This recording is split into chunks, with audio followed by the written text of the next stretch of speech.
Hey there, everyone. Welcome back to Utility Sports, and I'm so excited to be covering yet another 2022 NBA mock draft. There have been so much love and requests on the channel for more of these, so here's another one this week. Hopefully you guys have been enjoying. If you have, smash that like button. It lets me know I'm doing a good job here at Utility Sports, not only covering the NBA draft, but also the work I'm putting in behind the scenes here, putting together graphics, presentations, everything that you guys need, thumbnails, editing the videos, making sure that they're coming out a-okay for you guys to watch. If you do enjoy all the stuff I'm doing behind the scenes, all the work on top of my normal jobs, go ahead, hit that like button. Also subscribe to the channel if you are new.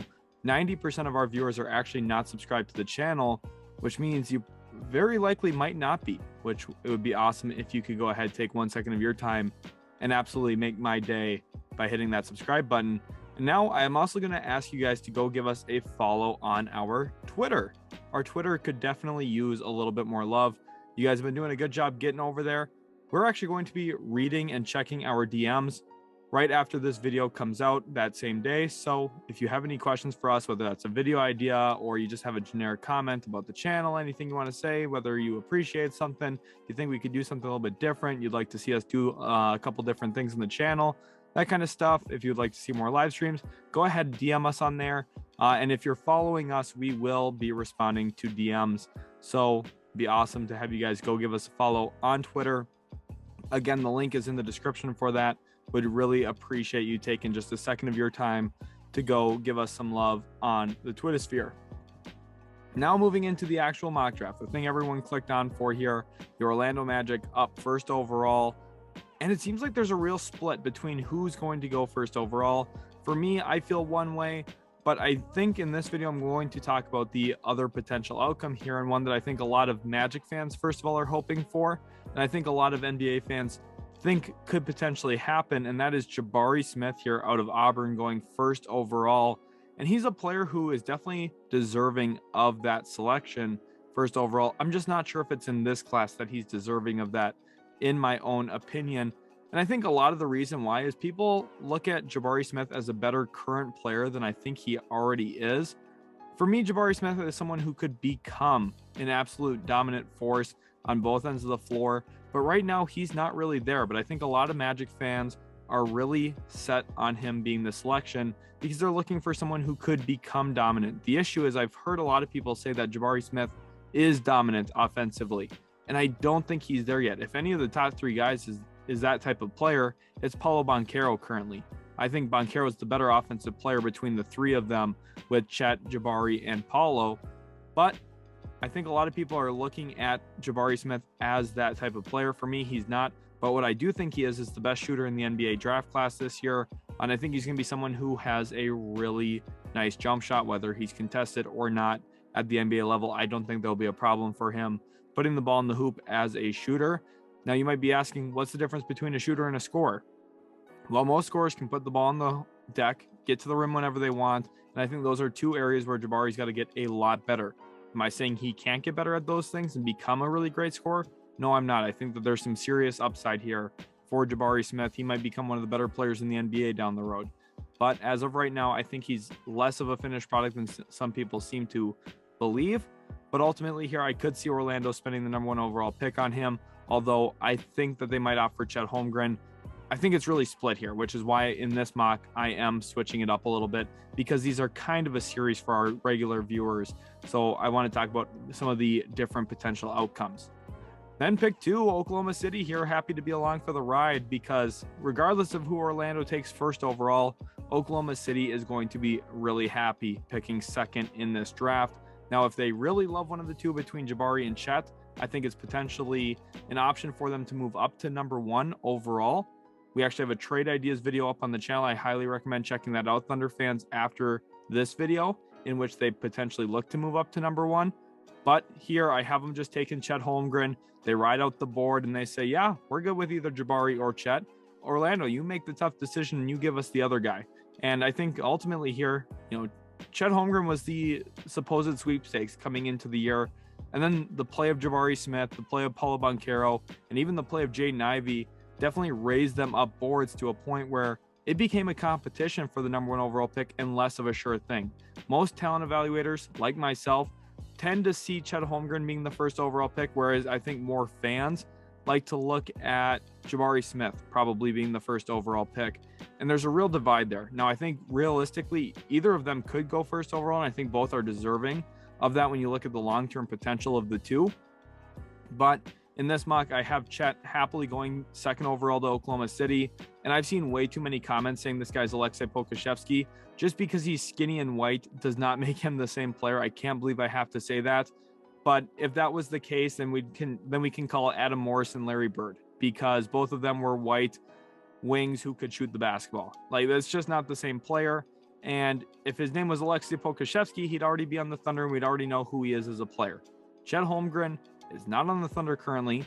In this mock, I have him going there. And Thunder fans, he's not Pokusevski. He's way more talented than Pokusevski. He's less of a development piece and more of a sure thing when it comes to his actual skill set. And I think he's going to be a phenomenal forward in the league if he never puts on the weight to be a full-time center. And there's nothing wrong with that, because I think he's a really good power forward as is. Then moving on to 3, we've got the Houston Rockets here now. And Houston, Rockets fans, I feel like you're looking at mocks and probably getting a little bored right now, because third overall, I feel like it's consistently the same thing, and that is Paolo Banchero out of Duke. But I want to point out, there's no reason to be disappointed or bored about this. Paolo Banchero is such a good young player and someone who I think could become an elite offensive option at some point down the road. So I want to talk a little bit about his fit into Houston here, something I usually don't go as deep into, but for Rockets fans, I think it's worth doing in this video, because, you know, they have to watch a lot of the mocks, and I'm sorry, I'm not going to switch up from Banchero for probably the rest of the process here, because I just ultimately think he'll probably go third overall to Houston. And it feels good to me. They've got their guards, the guards they feel comfortable in, at least in Kevin Porter Jr. and Jalen Green. And now they're going to add to the front court with a guy like Paolo Banchero. And it gives you an intriguing collection of offensive talents. Kevin Porter Jr., I'm sorry, I'm not sold on him being the long-term starting point guard. I'm just not. But Jalen Green, I'm sold on being an elite scoring wing in this league. I believe that when he got drafted, I had him number 2 on my board. That year, they took him second overall. I thought that was a really good selection. And then now if you come back and get Paolo Banchero, I have him 4th on my big board this year, but 3rd is more than deserving. In a lot of other draft classes, he would be vying for the number 1 overall pick, because it's not very often you have a 19 or 20-year-old kid coming into the NBA with already great offensive scoring skill sets, such as his ability to function in the mid-range as a ball handler, someone who can put the ball on the deck, create for others to an extent. At certain points, I think he does stop the ball. I really do believe that. And maybe that's not good for an offense all the time. But when you're a really good offensive player, specifically scoring the basketball, your team's going to want you to do that as well. So the fact that he's already comfortable doing that to a certain extent, again, I think is a positive here for him in certain ways. And Houston, yes, you need to get better defensively. You also have pick 17 to come back and improve on that side of the ball. I think Paolo Banchero here, flat out just a really great offensive player and someone who's going to make Houston better, even if the defense stays abysmal. Pick 4, Sacramento Kings here now. And this has become a topic of discussion on whether the Kings will trade the pick, whether they'll use the pick on Jaden Ivey, who is the supposed 4th out of the top 4. You guys all know how I feel about him on my own personal big boards. And for me, Sacramento's such a weird situation here, because they made a win now type of trade last year, moving away from a younger Halliburton for a middle of his prime, or near the at least start to middle of his prime, in Domantas Sabonis, who's been a multi-time All-Star. And you're trying to evaluate the fit here. And it's not that Jaden Ivey doesn't fit well in terms of the Kings winning long-term. I made a video about this, and my point in that video was that I think Jaden Ivey does not fit for what his long-term potential is in Sacramento, which is, I think, for me, someone who's going to be dominant when he has the ball in his hands. You put spacing around him and you get him downhill, kick out to shooters, and let him put pressure on the rim whenever he wants. For Sacramento, I don't think that works the same way. For me, obviously the Sabonis, Travion Williams aspect, where Sabonis is going to pass out of the post just like Travion Williams did for Purdue, but at a better rate, better clip. He's just a better player. I understand that notion. I know Ivy can cut off of that, but I think Ivy doesn't reach his potential ceiling that I see in him in Sacramento, because Fox is going to have the ball in his hands, because Domantas Sabonis is going to have the ball in his hands. I think it does limit what Ivy can do. Not that that's bad for the Kings, I think this is a good pickup for the Kings. I think Jaden Ivey's a very good player. And if you're looking at it from a trade value perspective long-term, maybe this lets you move off of De'Aaron Fox or Jaden Ivey in a move similar to what they did with Halliburton.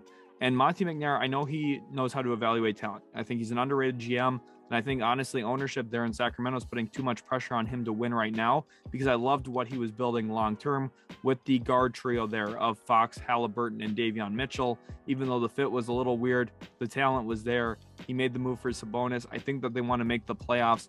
I'm not sure if Jaden Ivey is going to be enough to get you there in year one, but I love Jaden Ivey's long-term upside. And it does give, again, McNair options in making some moves later on. So ultimately, I did land on Jaden Ivey going 4th overall here, but it's also possible the Kings look to move the selection.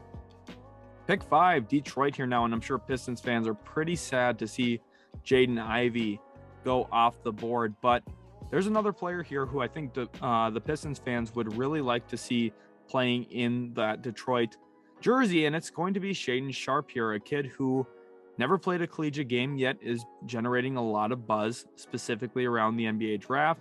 And I think he has probably one of the widest draft ranges of players who I could see going in the lottery, because, again, he doesn't have collegiate film, but what he does have is a great physical frame. He's one of the most athletic players I've ever evaluated.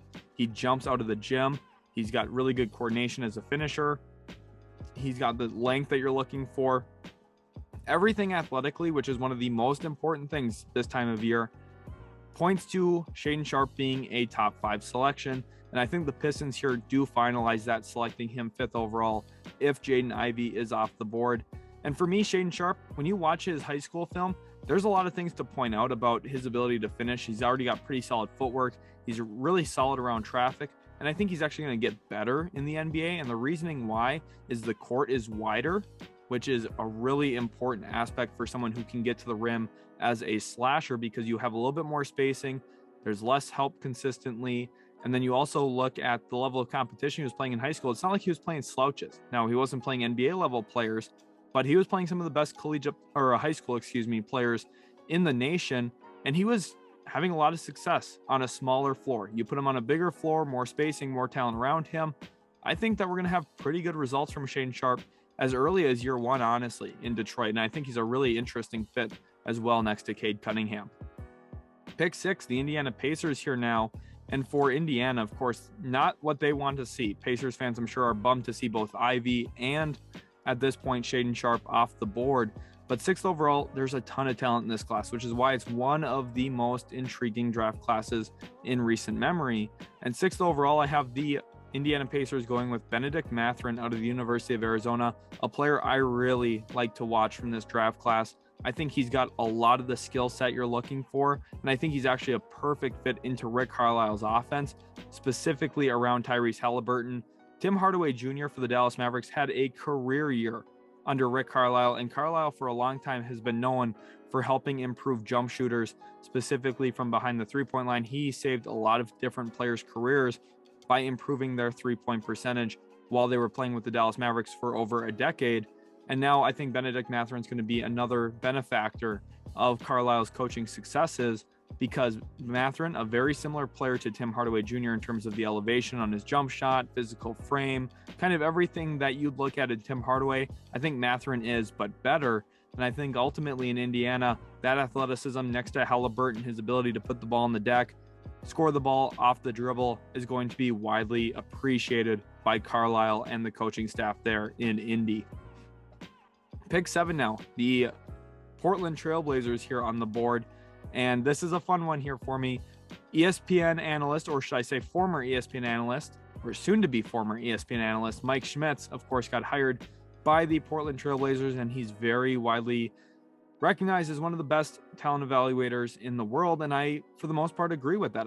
There's a lot of times where what he says I actually agree with. And usually when I'm listening to others, which is, so I don't typically do it a ton, but I do on occasion because I am just addicted, I would say, to the NBA draft, that even when I'm not watching prospects myself, sometimes I'll be occasionally listening to others. And Mike Schmitz is one of those guys that I tend to agree with a little bit more. And of course, he got hired by the Blazers. And I think there's no way, even though he's not right now impacting this selection as much as I think other people are assuming, There is no way he's going to let the Blazers pass on Keegan Murray here, 7th overall. And if they did pass on him, he already might be putting in his letter of resignation, because Keegan Murray, I'm going to tell you right now, is Mike Schmidt's favorite player in the draft class. He has him 4th on his big board. When you listen to him, he speaks very, very, very highly on Keegan Murray, a player who, for me, I think is properly rated around the 7 range, but for Mike Schmidt, has him quite a bit higher, and even at one point said he considers putting him above Paolo Banchero on his board, which again is very high praise. I don't think it's quite as warranted as he says, but I'm telling you right now, for my mock draft, there's no way Portland would pass on Keegan Murray if he's available. It fits their roster, it fits what they want to do in terms of winning, and it also fits their newly added assistant GM's wish list on his big board, the draft evaluator that they added. Pick 8, New Orleans Pelicans here now in New Orleans, a team that's really good and really young, and it's fun to talk about a team like this because once Zion Williamson's back, we'll have to see if this team continues to play the way that they did, or is there maybe there's an identity change, play a little bit differently. We'll see if the defense can hold up on that end. But ultimately, New Orleans, they've got a ton of talent, and they get to add to it here, 8th overall. And they're going to address that defense like I talked about. They want to stay good on both ends of the floor, and I think defense is where they have to continue growing. Yes, Grand Theft Alvarado is an awesome addition to this team, but I think realistically, if you're being honest with yourself, Pelicans fans, you know he's more of a role-playing type of guard. I think that they need someone who can contribute 25 to 30 minutes a game, and that's Dyson Daniels. And the nice thing here is he's such a perfect fit next to their stars in CJ McCollum, Brandon Ingram, and Zion Williamson, because he offers length, he offers size, he offers playmaking, and he offers defense. It's almost like they would like a Lonzo Ball type player. David Griffin, kind of interesting that a Lonzo Ball type player would be the player you'd like to add here, 8th overall. Now for Dyson Daniels, he doesn't shoot the ball as well as a player like Lonzo Ball does, who obviously saw a lot of growth there in New Orleans, which is why I think this is maybe one of the more good fits in this year's draft. If they take him 8th overall, they have a very good track record there with their shooting coaches of developing shooters. We saw Brandon Ingram take massive steps forward, not only as a shooter from the 3-point line, but also from the free throw line. Same with Lonzo Ball. And I think Dyson Daniels can maybe take some of those similar steps with the right coaching and development. New Orleans has done a really great job turning this whole franchise around. A lot of credit to Willie Green. And I think here, when you look at Dyson Daniels, he's a great fit in that current roster. And if there is that long-term development toward his shooting, he becomes a phenomenal pickup, 8th overall. Pick 9, San Antonio here now at this spot. And Spurs fans, we're going to keep it consistent. This has been one of my more common mocks throughout the mock draft process, and I think it makes sense with some of the teams ahead of them passing on this player. You go with center Jalen Duren out of Memphis, a kid that I absolutely love. I have him top 5 in my big board as we currently speak. Again, that's subject to change a little bit right before the NBA draft. I'm going to get through my final evaluation of every player a couple more times. And just, consistently refresh and update my mock big board up until the very end, just so I have the most up-to-date stuff with the most amount of content I've watched. But here for Jalen Duren, 9th overall, I feel really good about this for San Antonio. Yes, Jakob Poeltl, I think, is one of the more underrated centers in the league, and I think Jalen Duren could be a nice backup behind him early on. I don't know if Duren's ready to have a super big impact right away, but what I do know is the long-term upside here for Duren. I'm talking year 3, 4, 5 of his career. He could become the next Bam Adebayo, and that is not light praise. Right now, Bam Adebayo is arguably the best defender in the entire league, and I think Jalen Duren has some serious shades of Adebayo in his game. His physical profile is rather similar. He's physically dominant at the collegiate level like we saw from Bam Adebayo at times, and I think with the right coaching, he could unlock even more of that. I think he's a smart offensive player who knows how to position his body well to make himself open for passing opportunities, not only receiving passes, but also passing to others. He does a good job as a slip man, hitting the right pass, making the right read, and actually has a little bit of flair to his game as a passer as well, which people like to call him non-skilled offensively. What they really mean by that is he just doesn't shoot the 3-ball right now. I just want to remind people, Karl Anthony Towns did not shoot the 3-ball coming out of Kentucky. Now, I'm not saying that Duren's going to become Karl Anthony Towns shooting the basketball. I'm not saying that at all. But I'm saying there is room for development. Oftentimes in college programs, teams don't even consider letting their center shoot. Maybe Duren can showcase a little bit in a couple of years. This is, again, a development pick here. He's not going to move the needle a ton year 1 for San Antonio, They have 3 first-round picks this year, a young roster, and if Duren becomes what I think he's capable of becoming, watch out for San Antonio. Pick 10, Washington Wizards here now, and for Washington at this spot, there's a lot of different things to look at. Maybe you look at a point guard, maybe you look at another center. I know a lot of Wizards fans really like Daniel Gafford, and it's well-deserved. He's a very good young center who can protect the rim with the best of them. I still think that they could use another addition there, though. But for me, ultimately here, 10th overall, I went with Ousmane Dieng out of New Zealand for the Breakers, who at 6'8", he's a bigger guard who's capable of putting the ball in the deck, getting to the rim. He puts a lot of pressure on the rim, which I love. And he's really the pinnacle of what NBA basketball is about right now. He's able to work in the pick and roll. He's able to put pressure on the rim, get downhill, drive and kick to others. You see a lot of playoff games right now. The Boston Celtics are one of the best teams in the league at that. The Golden State Warriors do a really great job utilizing their pick and roll when they're running it and getting downhill and then looking and kicking out to shooters, guys like Nemanja Bjelica, for example. And I think Ousmane Dieng has all of those characteristics to his game, plus he's a competitive defender. Honestly, for me, I prefer Ousmane Dieng over Dyson Daniels.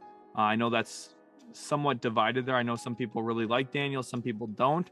But for me, Ousmane Dieng would be my preference between the two. And I think Washington here finally solves that point guard position. And it still lets Bradley Beal do the things he does. He can still play make a bit, have the ball in his hands. Dieng can work off of that as well. All in all, I think a really good pickup here for Washington in what is a pretty big shakeup to my mock draft here.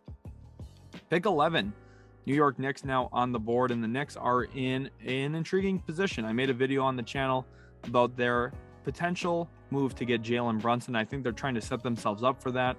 Rick Brunson, who has a long history working with Tom Thibodeau, just got hired by the staff. And that, of course, is the father of Jalen Brunson. But here for this selection, I think I'm just going to go best player available for New York.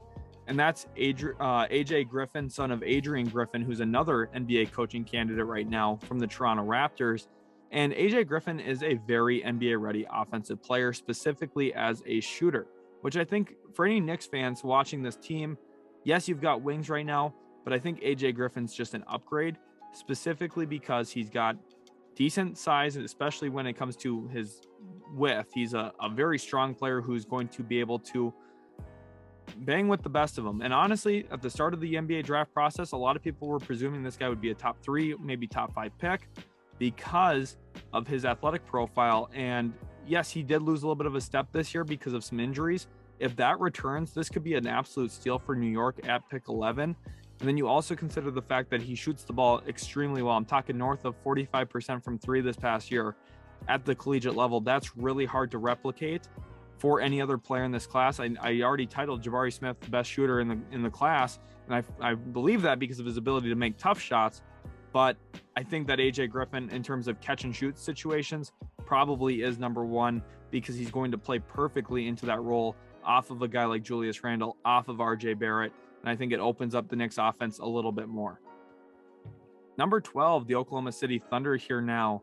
And OKC, I've been consistently mocking Mark Williams from Duke. And for me here with Oklahoma City, I thought about that again. But having gotten Chet Holmgren, I'm going to switch it up a little bit here. We're going to go with someone else who fits a couple different needs here. And that's Jeremy Sohan from Baylor. And I don't think this is too crazy to consider. A lot of the time, Sam Presti likes to think outside the box. Remember last year, 6th overall, a lot of people were presuming that Jonathan Kuminga would be the selection. He came in and selected Josh Giddey. That seems to have worked out pretty good. I think Kuminga and Giddey both have really good futures ahead of them. But ultimately for me, Giddey showcased a lot with Oklahoma City this past year. And they were in a position now to land number 2 overall. They also have picked 12. And 12, I'm having them go with Jeremy Sohan because, again, even though it's maybe not the most orthodox selection with Mark Williams here on the board, I think it's a potential outcome, which is what I'm trying to showcase in this mock. Because remember, every draft night, something goes crazy.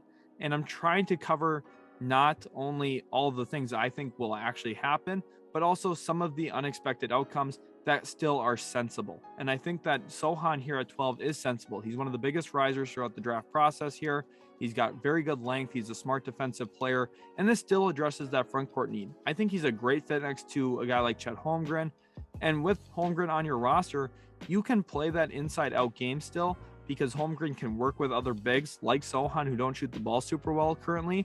But one note on Sohan here, he's actually shot about 32% from 3 at the collegiate level on catch and shoot opportunities, a little bit of a percentage point ahead of a guy like Benedict Mathurin, who I think is going to be a good NBA three-point shooter. So if Sohan continues in that trajectory, gets a little bit better as a catch and shoot guy, he could still function at the NBA level off the basketball. Pick 13, Charlotte Hornets here now. And I think the pick becomes pretty obvious here. Mark Williams falls a little bit, and they scoop him up early. He's going from Chapel Hill over to Charlotte, and it's a phenomenal fit. It's a phenomenal grab for the Hornets. They find their long-term starting center. I still think Kai Jones can play some meaningful minutes for this team in the front court, and I still think that some of the other players they have on this roster at the forward spot can, fill in, maybe play some small ball five, do this or do that. But ultimately here, 7'2", that's hard to replace. And I know it's really easy to say, okay, he's big, then what? Being big is a really great attribute to have when you're a 7'2" center with a 9'9" standing reach. That is really intriguing for NBA GMs. And I think 13th overall, Mitch Kupchak's not going to pass on this opportunity. If Mark Williams is here for the Hornets at 13, I would be absolutely shocked if they passed on him, unless some other player is just magically available that I would not have expected. But here for Charlotte, I think Kupchak does the right thing, finds his center of the future. Mark Williams, book it to Charlotte as his floor in the draft. Number 14, Cleveland Cavaliers, team that has a new logo. Don't have that quite yet on my graphic here, unfortunately, just with how novel it is to our world. But 14, Cleveland here at this spot. They're a team that is very fun to talk about. And I think it's interesting to note the Karis LeVert trade does kind of throw some things in a loop with who they would consider. But as you guys have probably noticed, we had a player fall here a little bit. Johnny Davis out of Wisconsin, his stock is trending a little bit more downward. Now, maybe he performs really well in a private workout and a team falls in love with him. But for me, I still think he's going to be a lottery pick. I'd be surprised if he doesn't go in the lottery. But a player who I thought was maybe going to be pick 7, pick 8, pick 9 range, I think is starting to trend a little bit more to pick 12, 13, 14. And it's not crazy to believe that either. The same thing happened last year with James Bouknight. A lot of people saw him as a top 7 pick, ended up falling outside of the top 10 to Charlotte. And I think it was a really good pickup for the Hornets last year. And I think this is a really good pickup here for Cleveland with Johnny Davis.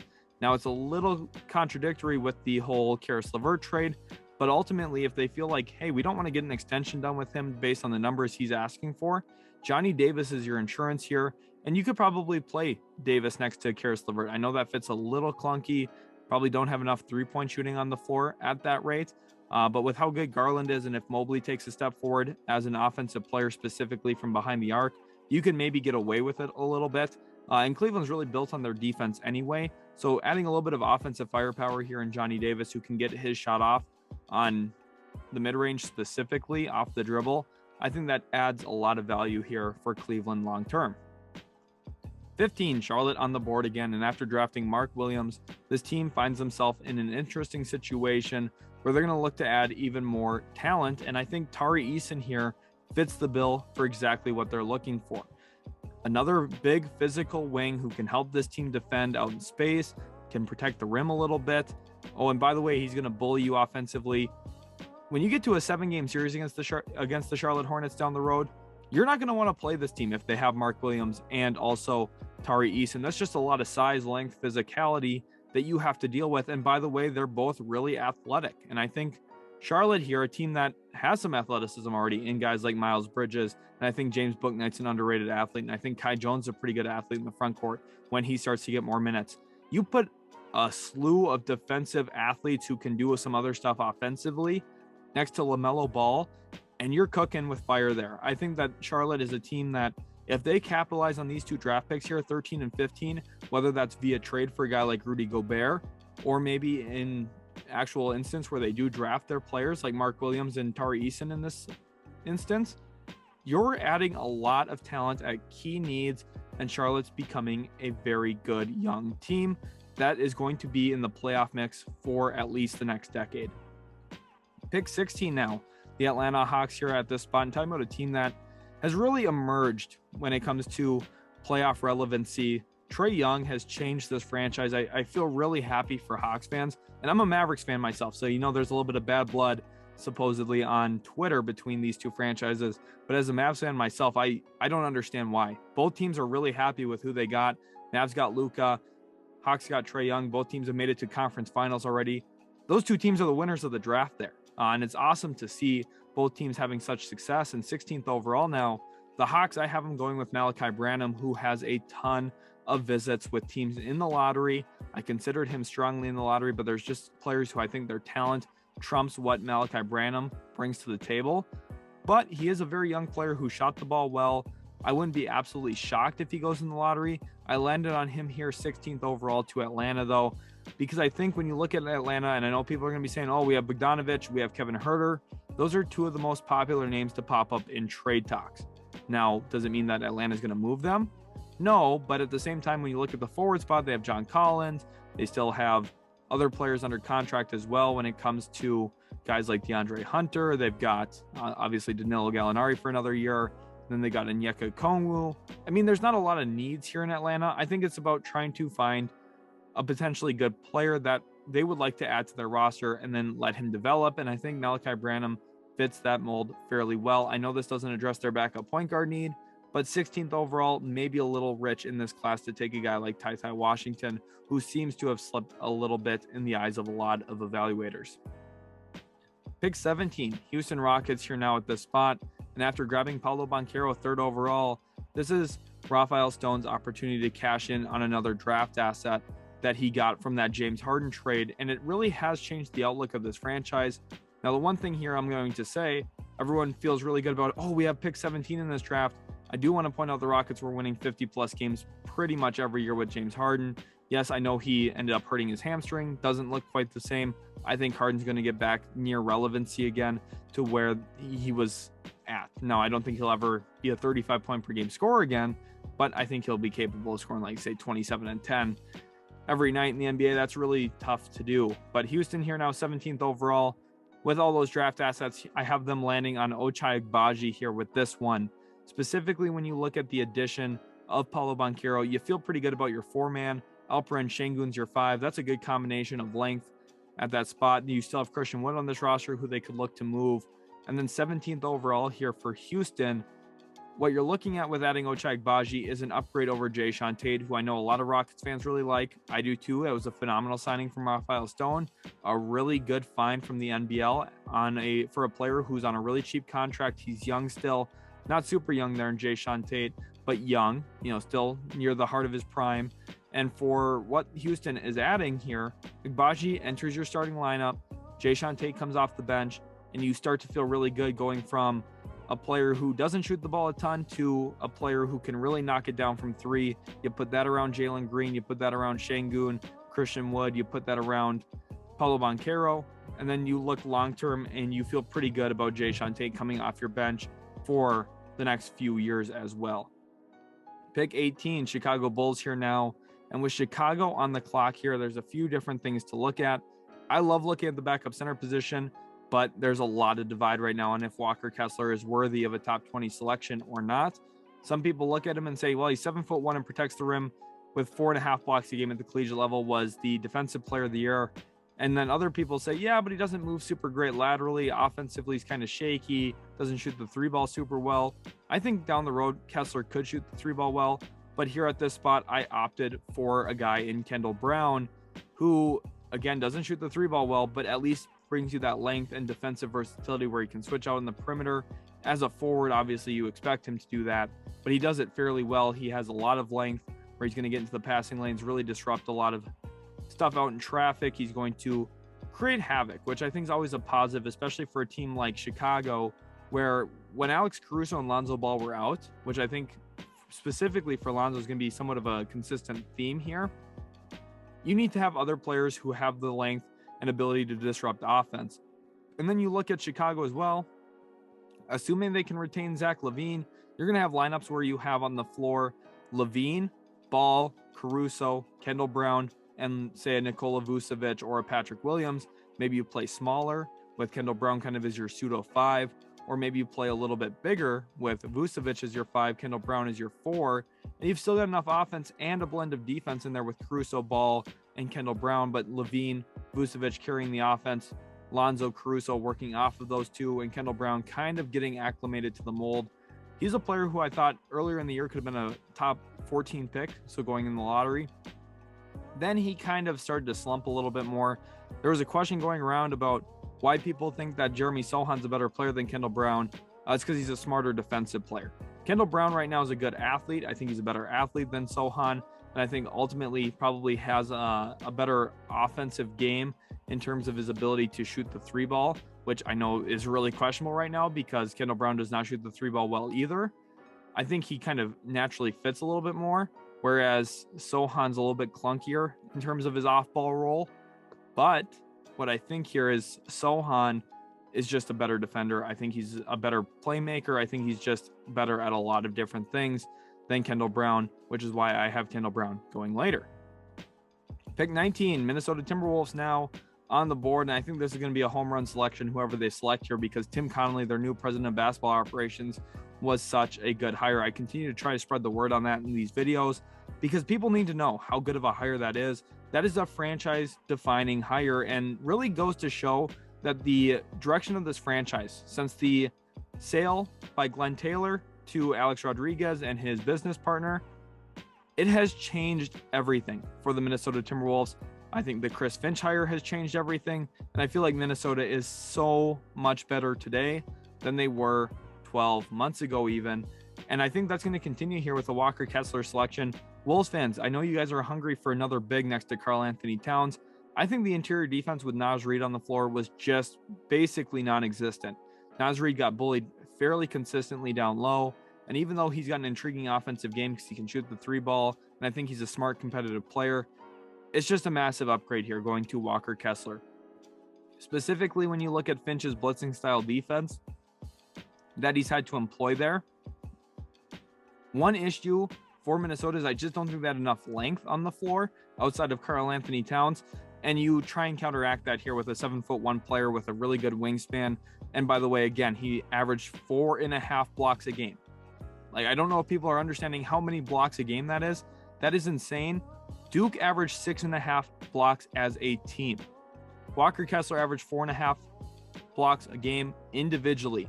That's how good of a player he is on that end of the floor. He was the National Defensive Player of the Year. It was well-deserved, and I think Minnesota here gets a player who's going to really help protect the rim long-term. I see him kind of as a blend between Jakob Poeltl and also Brook Lopez. I think the Brook Lopez comparison is rather lofty, though. But if he can get there, really great pickup for Minnesota.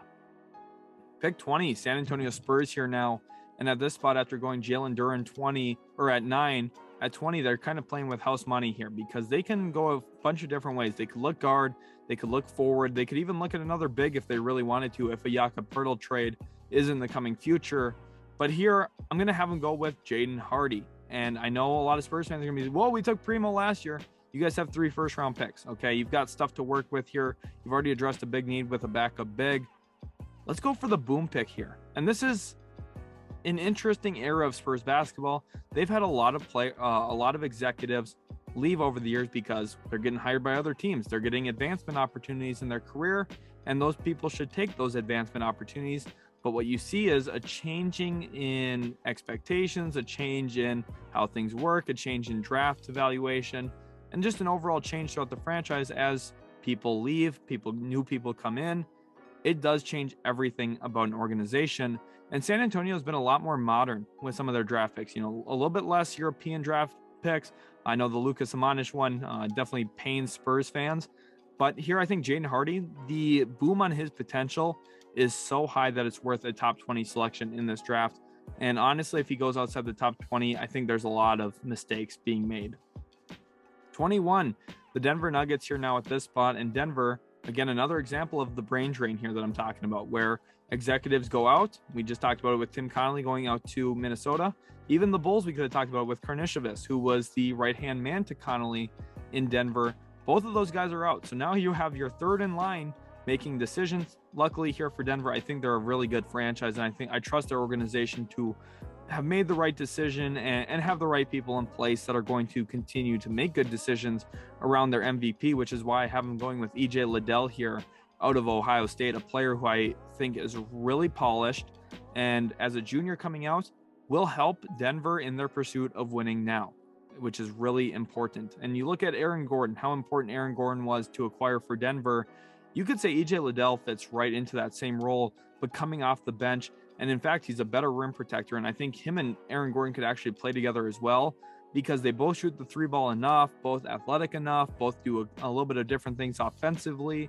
And then defensively, again, they do different things. Aaron Gordon's more of a perimeter defender as a forward, and EJ Liddell's more of a weak side rim protector as a forward. So I think the two of them could really complement each other as well. And I think this gives Denver a little bit more validity to their team and a different identity for when Nikola Jokic is off the floor. I think you can play through Liddell a little bit offensively, but the biggest thing here is maybe you go small when Jokic is off the floor. You try and play faster, and maybe it breathes a little bit more life into guys like Monte Morris, Will Barton, who I think, has his up and down performances. I think Aaron Gordon can be successful in that style, and maybe Jamal Murray gets to run the show a little bit more frequently as well. We know how great Jokic and Murray are together on the floor in the playoffs, but throughout a long 82-game regular season, maybe you stagger those minutes a little bit more, let Liddell play into a role as well with Jamal Murray, and you build an interesting backup five group where you have size, you've definitely got athleticism, and it's all about putting everything together and winning games there in Denver.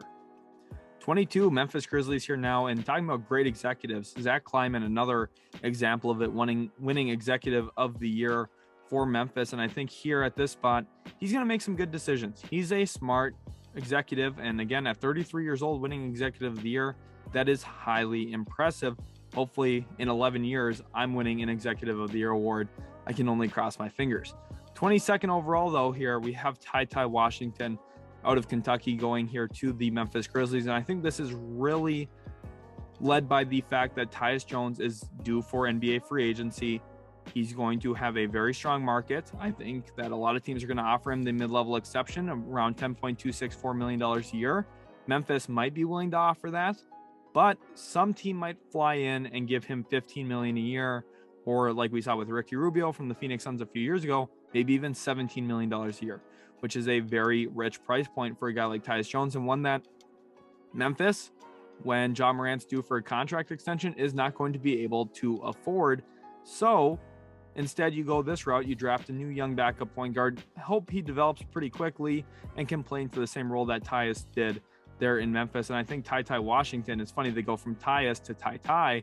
And Washington here, I think, is actually going to become a better long-term point guard than Tyus Jones, which is a tough thing to do. Tyus Jones is one of the top 40 point guards in the world. He's one of the top backup point guards in the league. But I think Ty Washington can get there. And I think he's a better offensive point guard than Tyus Jones. Now, he's not quite as good defensively. He's not going to play as big as Tyus does, even though Tyus is actually smaller than Ty Washington. But ultimately here for me, I think that offensively, it gives a little bit more life to that second unit for the Grizzlies, especially when Ja Morant's off the floor.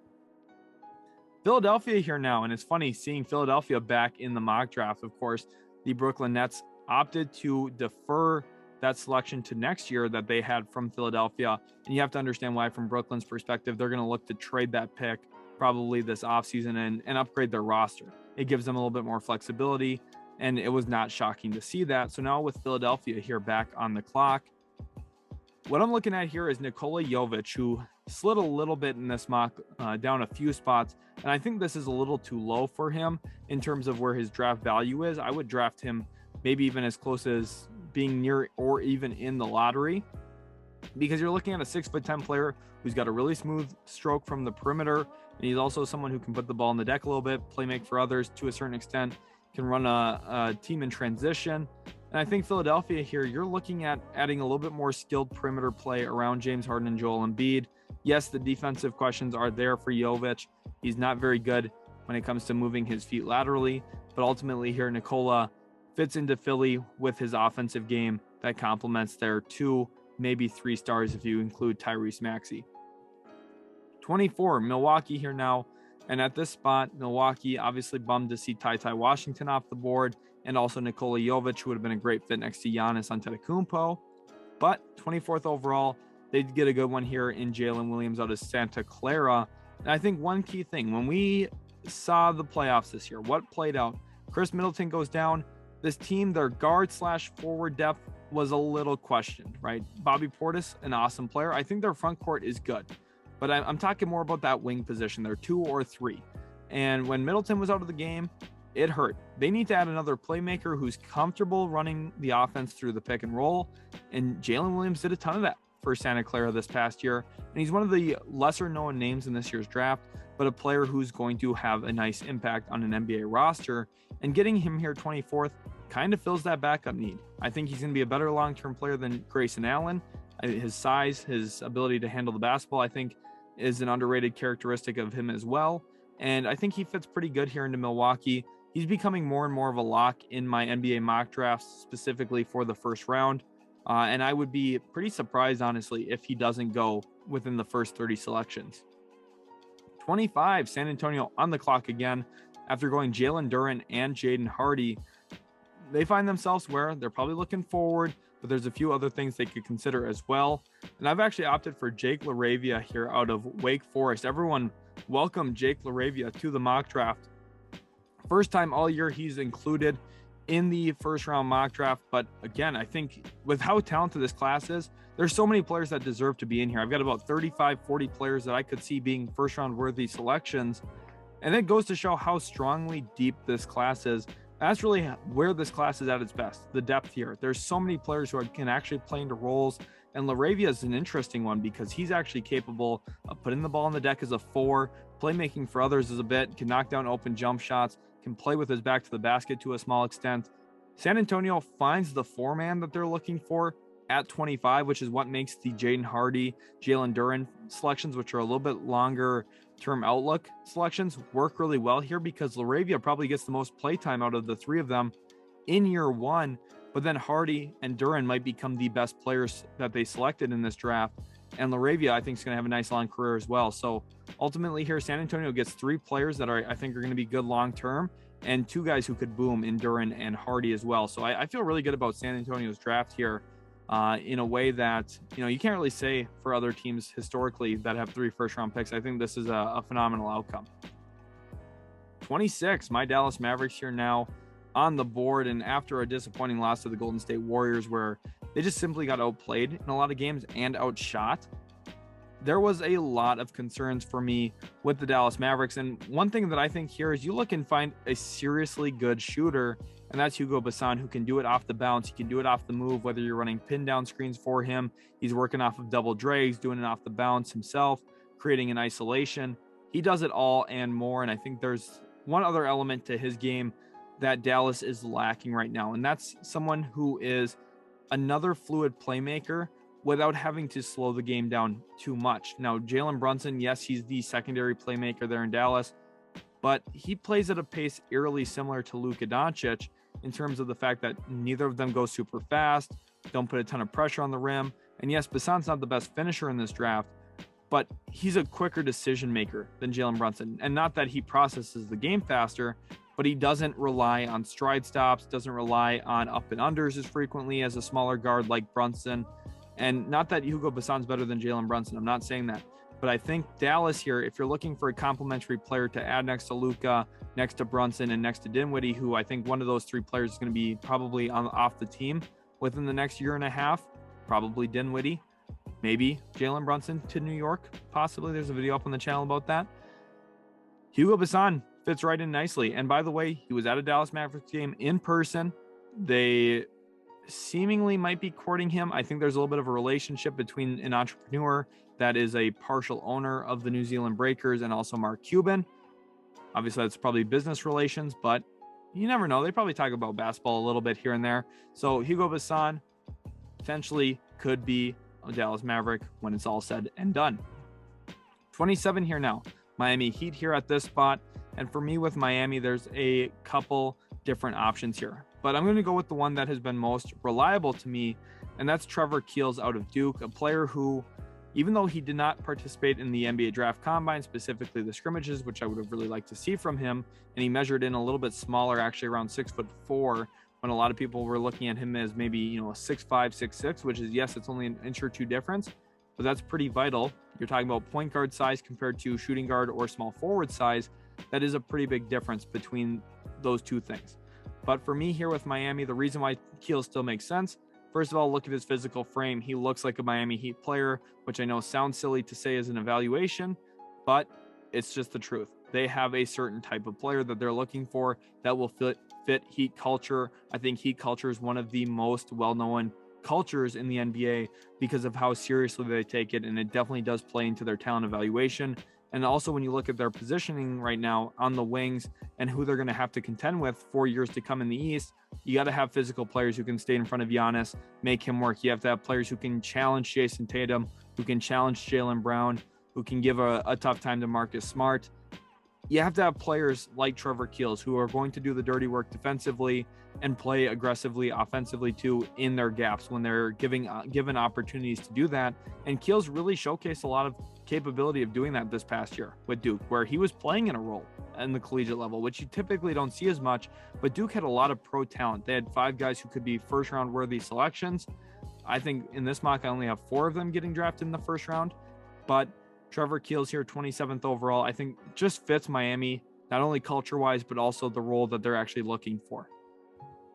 28, Golden State here now on the board, and it's crazy to see this team back in the finals. Such a good story. Love to see a team that, had a lot of their success discredited when Kevin Durant came to town. And I think we forget how good this team was before the arrival of Kevin Durant. They won 73 games in one season without Kevin Durant on their roster. And people look at them and say, oh, well, Kevin Durant kind of changed. Yes, but they also had to part with Harrison Barnes. They lost a lot of their depth when signing Kevin Durant. I know that doesn't sound like a big deal to people because obviously you'd rather have KD than Harrison Barnes, and that's what the Warriors decided as well, and I don't blame them. But that decision cost them their depth, and once Kevin Durant left, their depth was depleted. But in the couple of years that they were facing some injuries, Klay Thompson out for that time, they were able to replenish that through the draft with guys like Jonathan Kuminga, bringing back Andre Iguodala via free agency, looking at developing Jordan Poole after drafting him in the back end of the first round. I think Golden State's done a great and marvelous job with rebuilding what they have. And here at 28, I have them going with Ismail Kamagate out of Paris, France. And when you look at the situation there at the center spot, Kevon Looney's headed toward free agency. James Wiseman did not play all season long for Golden State because of an injury that I don't think was as serious as they've made it out to be, because I think partially internally they feel like he doesn't help them win a ton. And I think that's partially true because Golden State does play a very different style of basketball than every other team in the NBA. I think still at this point that, you look at a guy like Wiseman, I think he'd be a great fit onto a bunch of other teams. He probably won't get traded this offseason, but I think, maybe that's looming down the road. And Kamagate here is a player who does fit what Golden State wants to do. A good rim protector, a good rebounder, and honestly just adds to the center position with their ability to screen, create open looks for their shooters, and play really an outside-in type of game where you look at your perimeter guards being the go-to guys. You don't really worry about your center scoring more than 6 points a game. And Kamagate, I think, really does fit that long-term for Golden State. Then now at pick 29, we got the Memphis Grizzlies here. And they had a really great season. Had Ja Morant not gotten injured, who knows what this team could have done in the postseason. The hope here is that they come back next year and they're even better. Desmond Bane takes another step forward. Maybe Dylan Brooks gets a little bit better. Maybe this team can stay healthy. Jaren Jackson gets a little bit better in the postseason. And Memphis might be playing with, some fire there. They might be able to cook some wins up and get into maybe the NBA Finals, maybe the Western Conference Finals. That's really the hope there in Memphis. And after grabbing Ty Washington 22, I have them drafting a wing here who also played some guard for Wake Forest. And again, welcome this player to the first round mock draft as well. Alundis Williams from Wake Forest. I like this kid a lot as well. He's right on the cusp of being top 30 on my big board. And again, I've told you guys there's about 35 or 40 guys I would look at as first round worthy selections. Alundis Williams falls into that. He's got the best crossover in the entire draft class. His crossover is his go-to move. He's really consistent with it. He has a great change of direction and he can get downhill. And the funny thing is, you look at replacing Tyus Jones, you also probably have to replace Kyle Anderson this offseason. One of those two guys, maybe both of them are gone in free agency. Alundis Williams, who's a forward who can play like a guard, fairly similar to Jalen Williams, maybe not quite as athletic or as reliable, I think, in year one. But I think Alundis Williams still probably worthy of a first round selection and definitely a good pickup here for Zach Kleiman and the Memphis Grizzlies. which brings us into our final pick of the first round, the Oklahoma City Thunder here, 30th overall. And I have them taking Dalen Terry, another player who hasn't really been in my first round mock very frequently, but the mock drafts change. They alter a little bit, some stuff moves around, and I feel really good about Dalen Terry making an appearance here at pick 30. This is just a Sam Presti-esque type pick here, where you're looking at a guard in college who I think can probably play a little bit more of the three at the NBA level. He's about 6'7". His wingspan goes on for days, as Jay Billis would say, and over 7 feet wingspan. He's got an 8'9" standing reach. He's a very intriguing pickup as a guard, and someone who I think if he continues to grow as a shooter, which I expect him to, the Thunder get a really nice impact player here at pick 30, which really fleshes out their first round with a vast multitude of really good draft picks. Thank you guys so much for watching. Hopefully you did enjoy today's NBA mock draft. Again, I love recording these for you guys. Comment mock draft wizard in the comment section. If you're still watching, it lets me know you made it all the way through the video and that you also did enjoy. Again, make sure to smash that like button, subscribe to the channel. Go check us out on Twitter. Link is in the description. We also have our Instagram and TikTok in there if you do want to go follow that. Thanks again, guys, so much for watching. Share your comments with me in the comment section down below. And until next time, we'll catch you in the very next Utility Sports video.